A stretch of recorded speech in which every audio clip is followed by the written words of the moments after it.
창세기 17장 1절로 8절 말씀입니다. 우리 자녀들도 있고요. 그렇기 때문에 세번역 성경을 함께 읽도록 하겠습니다. 스크린을 보시고 같이 읽으셔도 되겠습니다. 1절부터 같이 읽습니다. 아브라함의 나이 99이 되었을 때에 주님께서 그에게 나타나셔서 말씀하셨다. 나는 전능한 하나님이다. 나에게 순종하며 험없이 살아라.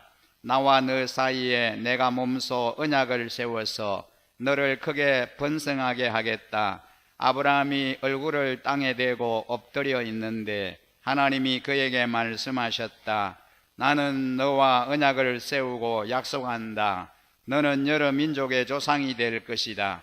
내가 너를 여러 민족의 아버지로 만들었으니 이제부터는 너의 이름이 아브라함이 아니라 아브라함이다. 내가 너를 크게 번성하게 하겠다. 너에게서 여러 민족이 나오고 너에게서 왕들도 나올 것이다.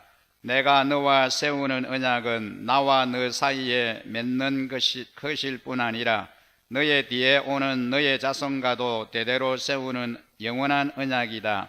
이 언약을 따라서 나는 너의 하나님이 될 뿐만 아니라 뒤에 오는 너의 자손의 하나님도 될 것이다. 네가 지금 나그네로 사는 이 가나안 땅을 너와 내 뒤에 오는 자손에게 영원한 소유로 모두 주고 나는 그들의 하나님이 될 것이다. 아멘. 새해 들어 우리는 창세기 말씀을 묵상하고 있습니다. 그리고 매주 주일 또 수요일 연합기도회 때 이 창세기 말씀을 설교하고 있습니다. 명절을 맞이하면서 우리 일신가족 많은 성도들이 부모님 찾아뵙기 위해서 또 고향으로 출타한 중에 있습니다. 오늘 주일 연합 예배에 함께 하신 분들 중에는 명절을 맞이하면서 이곳을 방문해서 저희 교회 예배에 함께 하신 분들도 계십니다. 오늘 예배 후에 우리 어르신들과 또 예배에 참석한 모든 우리 성도님들을 섬기기 위해서 정성껏 애찬을 준비했습니다. 그냥 돌아가지 마시고 즐거운 명절 만찬에 꼭 함께 하셔서 식탁의 교제 나누시고 돌아가시면 감사하겠습니다. 오늘은 창세기 17장 1절에서 8절 우리 본문의 말씀을 중심해서 하나님과 타협하지 마세요 라고 하는 제목으로 말씀을 드리려고 합니다.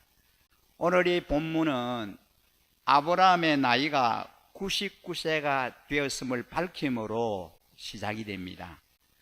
이 아브라함이 하나님의 부르심을 받고 고향 친척을 떠난 지 어느덧 24년이라는 세월이 흘렀습니다.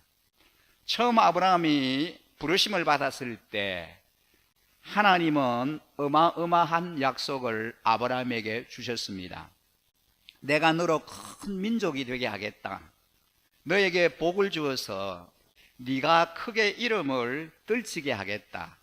너는 복의 근원이 될 것이다. 이런 약속입니다. 이 아브라함이 친척 롯과 갈랐을 때도 하나님은 창세기 13장 14절 15절에서 이렇게 말씀하셨습니다. 롯이 아브라함을 떠나간 뒤에 주님께서 아브라함을 찾아오셔서 말씀하셨습니다.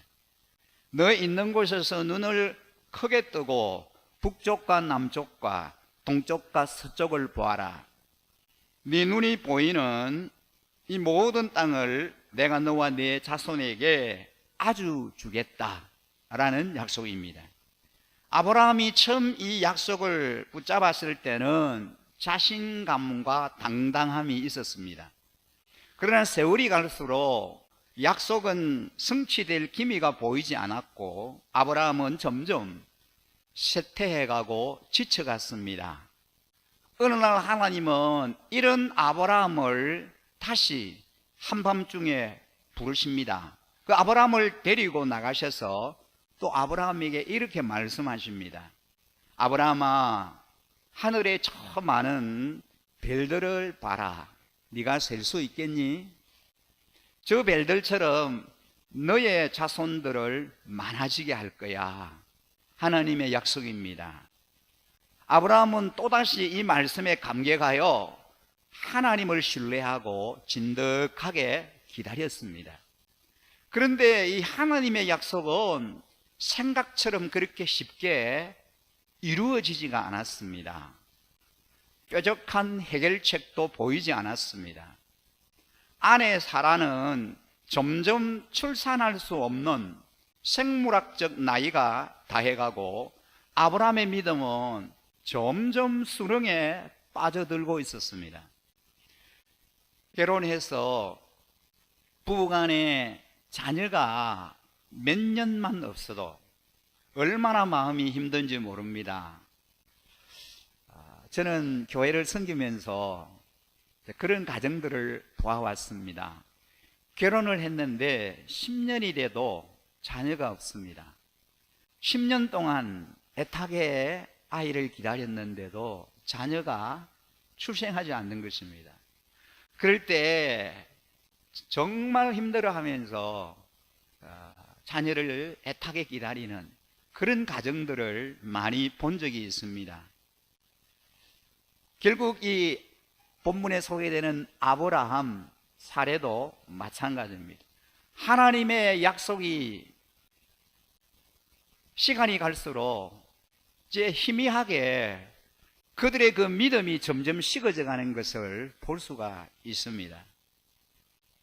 그래서 그 약속을 기다리다가 지쳐서 아브라함이 인간적인 다른 방법을 강구하는 것을 본문을 통해서 우리는 보게 됩니다. 결국 인위적으로 여종 하갈을 통해서 이스마엘이라고 하는 대안을 마련했습니다. 그렇게 나온 이스마엘이 드디어 자라서 나이가 13살이 되었습니다. 이 정도 나이면은 근동지방에서는 성인입니다. 오늘날도 이스라엘에서 성인식을 거행하는 나이가 13세입니다. 이는 법적으로 아브라함의 유산을 물려주어도 괜찮은 나이입니다. 아브라함은 아마도 자신의 유산을 물려줄 준비를 서서히 하고 있었던 것 같습니다. 어느덧 아브라함의 나이가 99세, 아내 사례의 나이는 89세였습니다. 이젠 이들의 육체도 더 이상 자녀를 생산할 수 있는 가능성이 없었습니다.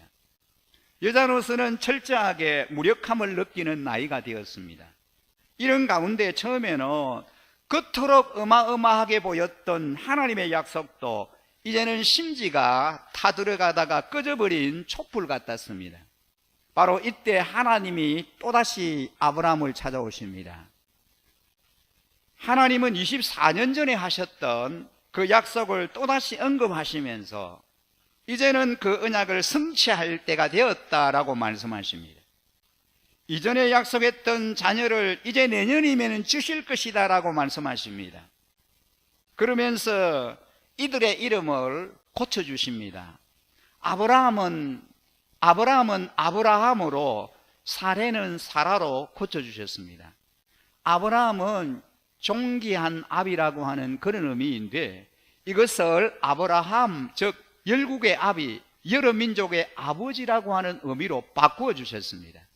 사레는 나의 여왕이라는 의미에서 사라, 여왕이라고 하는 이름으로 바꾸어 주셨습니다. 이름의 변화는 고대 근동의 종종 왕들이 새로운 시대를 알리거나 새로운 정책을 시작할 때에 일어났습니다. 새로운 이름을 공포하면서 새롭게 집권을 합니다. 자, 이 말을 듣는 아브라함의 마음이 어떠했을까요? 정말 황당합니다. 75세, 80세만 하더라도 믿었겠지만 이제 내년이면은 100세를 바라보는 정말 믿기지 않는 그런 나이입니다. 도무지 믿을 수가 없었습니다. 아니, 믿어지지가 않았습니다. 이에 대한 아브라함의 반응을 보면요, 아브라함은 얼굴을 땅에 대고 엎드려 웃으면서 혼잣말을 하였습니다. 나이 100살 된 남자가 아들을 낳는다고? 또 90살이나 되는 사라가 아이를 낳을 수 있을까? 속으로 비웃었습니다. 하나님이 찾아오셔서 내년에 약속한 아들을 너에게 주겠다라고 말씀하셨는데 그 하나님의 음성을 듣고 아브라함이 보이는 반응이 이렇습니다. 내 나이가 100살인데 내가 무슨 어떻게 아들을 낳아? 내 아내는 지금 90살이 되는데 어떻게 아이를 낳을 수 있어? 도무지 믿기지 않습니다. 그러니까 하나님의 말씀임에도 불구하고 웃었다 그랬습니다. 도무지 믿기지가 않았던 것입니다. 아이고 하나님 이제 다 끝났습니다. 약속하시고 24년이나 기다리게 하시더니 무슨 계획이 그렇습니까? 자녀를 낳을 때는 다 지나가고 지금 와서 자녀를 주시겠다니요. 제가 이미 상속할 자녀까지 다 준비해 놓았으니 은혜를 주시려면 이 이스마엘이나 좀 잘 되게 해 주십시오. 하나님의 시간, 하나님의 역사는 우리의 예상보다는 훨씬 더 더딜 때가 있습니다. 더 늦게 찾아올 때가 있습니다. 그래서 많은 경우 우리를 지치게 만듭니다. 그러나 하나님의 역사를 성취하기 위해서 우리는 반드시 기다림의 시간을 통과해야 합니다. 하나님의 역사에는 성취보다도 기다림이 더 중요합니다. 이 기다림의 시간을 통하여 우리가 깨닫는 사실이 있습니다. 그것은 내 힘과 계산으로 할 수 있는 게 아니라는 점입니다. 그래서 이 시간은 내 힘과 내 가능성은 완전히 죽고 내 안에 계신 주님께서 다시 사시는 시간입니다. 이런 이유로 오늘날 하나님의 역사를 경험하고 응답받는 게 점점 더 어려워집니다. 왜 기다리다가 너무 빨리 지치기 때문입니다. 조금 기다리다가 응답이 없으면 내가 먼저 나서서 어떻게든 다른 대안을 찾으려고 하다가 그냥 일을 저지르고 맙니다. 아브라함이 기다리지 못하고 아내 사레의 여종 하갈을 통해서 자녀를 낳은 것은 그 당시 만연했던 세상 풍조였습니다. 세상 사람들이, 그 당시의 사람들이 흔히 그렇게들 하면서 살았습니다. 그러니 아브라함도 하나님의 약속을 기다리다 지쳤어. 세상 사람들이 하는 방식으로 그렇게 일을 저지르고 만 것입니다. 그러나 이것은 하나님의 뜻을 이루는 일과는 아무 상관이 없습니다. 아브라함이 하나님께 이스마엘이 잘 되게 해달라고 하자 하나님이 무엇이라고 말씀하셨습니까? 아니다. 이스마엘은 네가 낳을 아들과 아무 상관이 없다. 네가 이미 마련한 대안이 이스마엘은 내가 그에게 별도의 복을 주어 나름대로 번성하게 할 것이다. 그러나 아브라함, 나는 너와 사라를 통해서 낳은 아들을 통해 복을 주기를 원한다. 하나님은 아브라함의 그 기대, 나름대로 가졌던 자기 생각과 틀 속에서의 만족을 인정하지 않으시고 하나님의 계획이 성취될 것을 말씀하십니다. 그러면서 그 아들의 구체적인 이름까지 약속하십니다. 하나님이 말씀하셨습니다. 아니다. 너의 아내 사라가 너에게 아들을 낳아 줄 것이다. 아이를 낳거든 이름을 이삭이라고 하여라. 내가 그와 언약을 세울 것이니 그 언약은 그의 뒤에 오는 자손에게도 영원한 언약이 될 것이다. 하나님이 아브라함과 사라의 이름까지 지어주시더니 이제는 아들의 이름까지 구체적으로 지어주십니다. 무슨 말입니까? 이제 하나님의 계획이 본격적으로 이루어진다는 뜻입니다. 그동안 기다려야 할 때였다면 이제는 이 기다림이 성취로 열매를 맺을 시간입니다. 그동안 아브라함이 나름대로 계획하고 준비해왔던 모든 인간적인 대안이 하나님과 아무 상관이 없었습니다. 하나님은 여전히 24년 전에 약속하셨던 그 약속을 붙들고 계셨고 이를 실행할 계획을 변경하지 않으셨습니다. 우리는 하나님의 계획이 자꾸만 더디다고, 그리고 하나님의 계획을 자꾸만 타협하려고 하는데 하나님은 여전히 변하지 않으십니다. 우리는 종종 언약을 붙잡았다가도 자기가 만들어 놓은 현실에 갇혀 안주할 때가 있습니다. 그래서 하나님께 아브라함처럼 말씀을 드립니다. 이스마엘이나 하나님 앞에 잘 될 수 있도록 도와주십시오. 이스마엘이나 잘 살도록 그렇게 해 주십시오. 하나님 이거라도 잘 되게 해 주세요. 이렇게라도 섬기게 해 주세요. 이렇게 하나님 앞에 우리가 구할 때가 있습니다. 인간의 만족에는 두 가지 종류가 있습니다. 하나님의 뜻 안에서 누리는 만족입니다. 이것은 참된 만족입니다.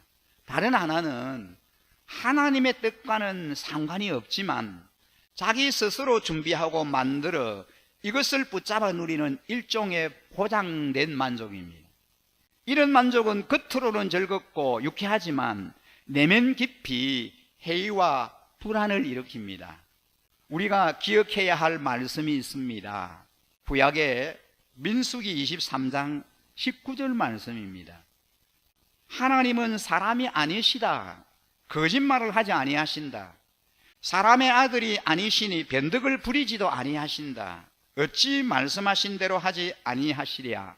어찌 약속하신 것을 이루지 아니하시랴. 이 말씀입니다. 그렇습니다.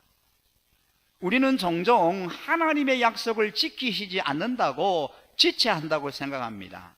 그러나 하나님은 약속을 어기시지도 지체하시지도 않습니다. 하나님은 약속을 한 번도 어긴 적이 없습니다. 한 번도 하나님이 하나님의 계획을 바꾸신 적도 없습니다. 그리고 하나님은 하신 말씀을 반드시 지키고 이루시는 분이십니다. 우리는 신앙생활을 하면서 하나님의 기준은 여전히 변하지 않았습니다. 이것은 우리의 신앙생활에 아주 중요한 점을 강조해 줍니다. 하나님은 우리를 향하신 전능하신 하나님 앞에서 완전하라고 말씀하십니다. 이 완전하라고 하는 말씀은 하나님 앞에서 하나님의 말씀에 충실하게 순종하며 살아라, 그런 뜻입니다. 하나님은 지난 12년간 이스마엘에게 소망을 두고 그의 손을 꼭 잡던 그 아브라함에게 이제는 꼭 잡던 손을 내려놓고 다시 말씀 앞으로 나오라고 그렇게 요구하십니다. 하나님은 아브라함을 통해서 하나님의 언약을 끝끝내 성취하시기를 원하십니다. 우리 모두는 주님 앞에서 잠잠히 인내하며 기다려야 합니다. 이 긴긴 기다림이 끝나고 성취의 때가 올 때 우리를 향한 그분의 계획은 반드시 이루어질 줄 믿습니다. 여러분, 우리는 창세기 17장을 통해서 이 말씀이 오늘을 사는 저와 여러분에게 어떤 영원한 영적인 교훈을 주시는지를 한번 생각해 보고 싶습니다. 우리가 하나님을 만나면, 저와 여러분이 하나님을 만나면 믿을 수 없는 것을 믿을 수 있게 된다는 말씀을 오늘 이 창세기 17장이 우리에게 가르쳐 줍니다.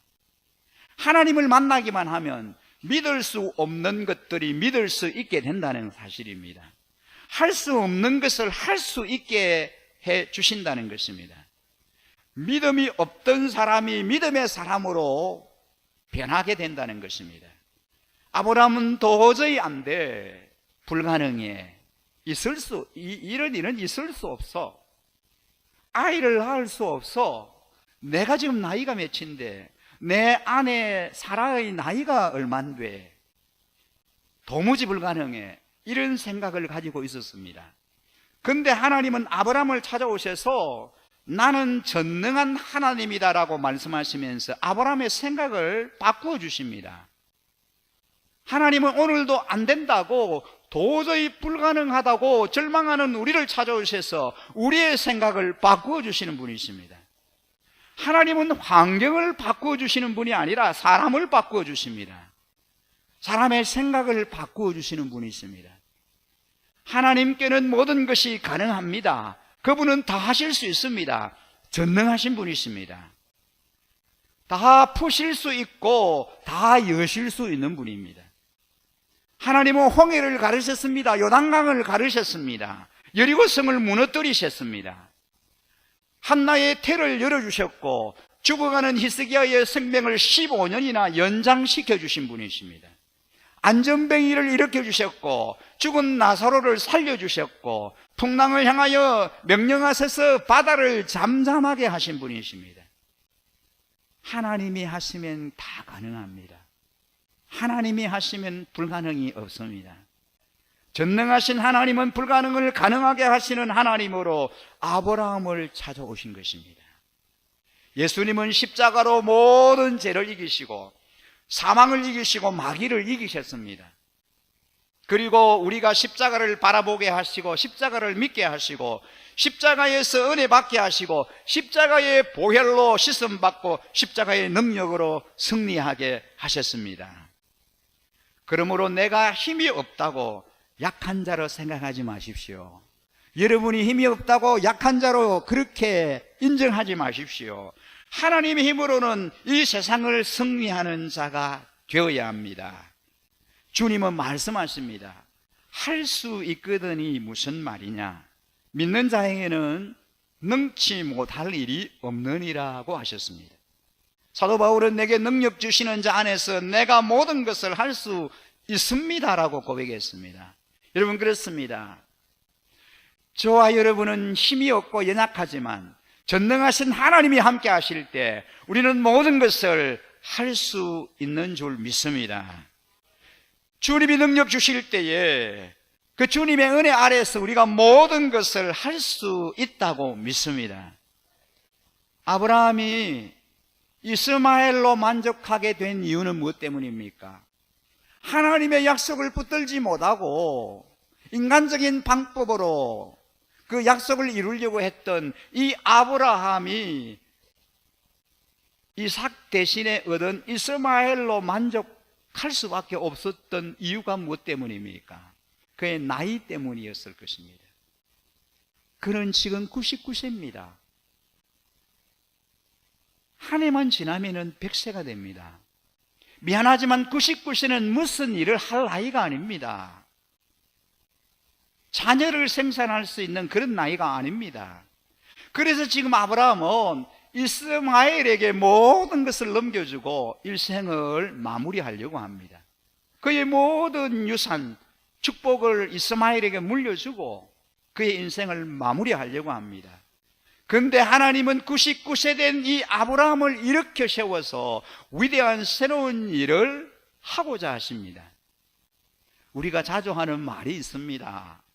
내가 한 10년만 젊었더라면, 아니 내가 5년만 더 젊었더라면, 이런 말을 우리가 많이 합니다.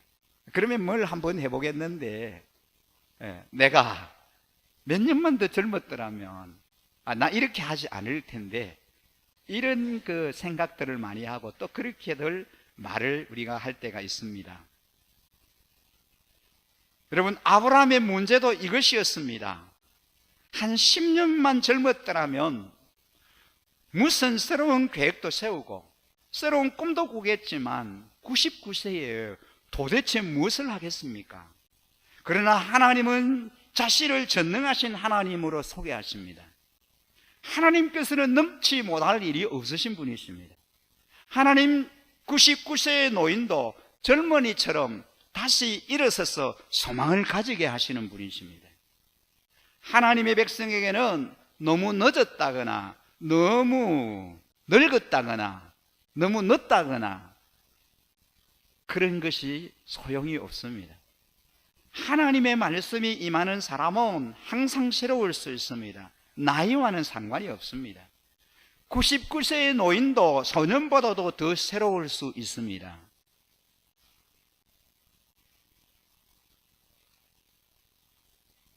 어떤 분들은 이렇게 말씀하세요.